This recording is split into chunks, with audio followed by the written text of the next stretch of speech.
কবরের আযাবের কথা শুনলেই তো কাঁপ দিয়া ওঠে সময়। এত লম্বা সময় কবরেই পড়ে থাকবো কিভাবে, কবরে আযাব ভোগ করবো কিভাবে? হাসরের ময়দান তো পরের খবর, জাহান্নাম তো পরের খবর।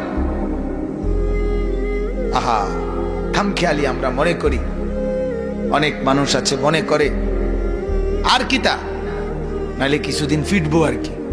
কিছুদিন বলতে আপনি কি বুঝাইছেন? কিছুদিন মানে কি 2 বছর? কিছুদিন মানে কি আপনি 14 বছর বুঝছেন?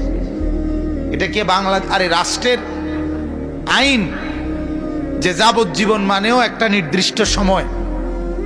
এটা কি এই জেলখানা ভাবছেন আপনি?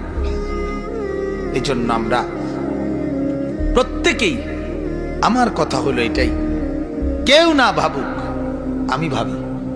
কি বলেন? একজনই ভাবি, আমি ভাবি আমার আখিরাত নিয়ে, আমার পরকাল নিয়ে। একজনের কলিজাতে ভাবনা তৈরি হোক আমার কথা বলার দ্বারা, এতেই আমার কামিয়াবি।